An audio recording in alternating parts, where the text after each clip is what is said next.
who I understand gets the Patience Award today for sitting there. Senator Romney.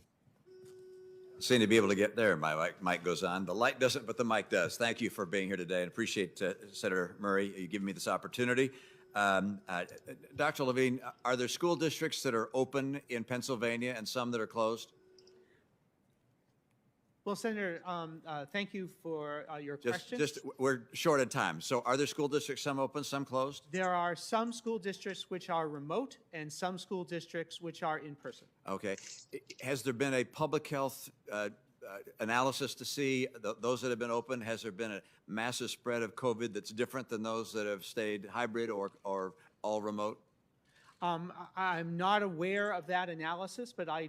Okay, if that's my impression as well, which is across the country, we've had some school districts open, meaning kids going to school, others absolutely closed, kids only going on remote.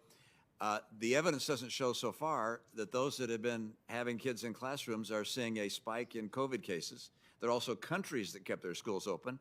They haven't seen a spike in COVID cases. I don't understand why our schools are still closed.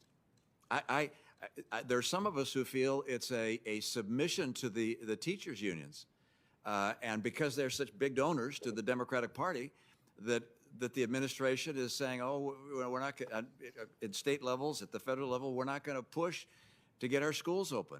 But you know, grocery store workers are working, drugstore workers, taxi drivers, EMS workers, healthcare workers. But there's just as much a priority for our kids to be educated.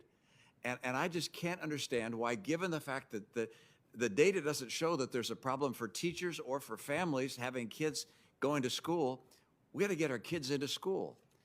The administration is proposing $170 billion going to education as part of the 1.9 COVID program, but only 5% of that is getting spent in this year. 95% is for years down the road. It has nothing to do with getting our kids safe and our schools open again. I don't understand why the administration does not directly encourage all of our school districts to open again. And if we're going to send out $170 billion, which I don't support, but if we're going to send out $170 billion, it ought to be linked to them agreeing to get their doors open and get the kids back in the classroom. That's my chance to make a point, and hopefully you'll take that point to the administration in the responsibilities you have. Let me ask a question of Dr. Murphy, and that is, you've had concern, as I have, about kids vaping. And the analysis shows that about 1/4, I guess, of high school kids are vaping on a regular basis tobacco products, and in many cases marijuana as well, particularly at the higher grades for marijuana. What can we do to get the flavored vaping products off the market? That's what kids are getting into. This has been slow rolled by the prior administration.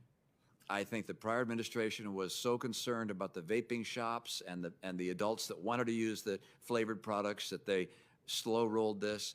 But how are we going to get vaping products that are flavored off the marketplace so we don't addict our kids to nicotine?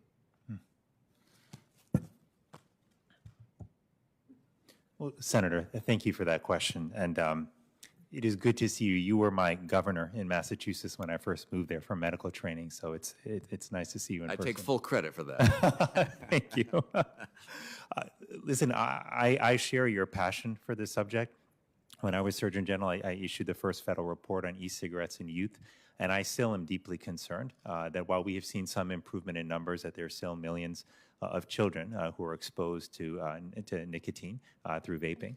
I think that while we've taken some steps, especially at a state level, to restrict access to youth, and while we have laws saying that kids shouldn't be using this, that there are still a lot of loopholes through which kids are accessing e-cigarettes. And I also worry about the advertising, Senator, especially online advertising, which is an easy way for these companies to get their products to kids. So if I have the privilege of being confirmed, I would certainly look forward to working with you and with the administration on ensuring that we are taking steps to protect our kids from advertising, to enforce these types of rules. And even though the Surgeon General doesn't have policy-making authority, I do think that there are parents that I encountered all across this country who are concerned about exactly what you said, about why are their kids using nicotine-based products. And so this would be an area I would love from a public education standpoint to work with you on. I think there's a lot of progress we've made, but so much more we've got to do to protect our kids. I appreciate that. And I know that part of this process is typically some throwaway lines that we all use, which is look forward to working with you on something, but then we never see each other. But this is one I really do care about. And I really hope that you'll be able to work with the administration and the FDA that obviously has regulatory authority in this regard to say, guys, you've got to push this faster. We've got to move ahead. The analysis paralysis that goes on in government is something which the private sector could never abide. And we have to get this addressed because it is a public health emergency. I'm sorry, Dr. Levine, my time is up. I couldn't get you to respond to that as well. But thank you, Madam Chairman. Back to you.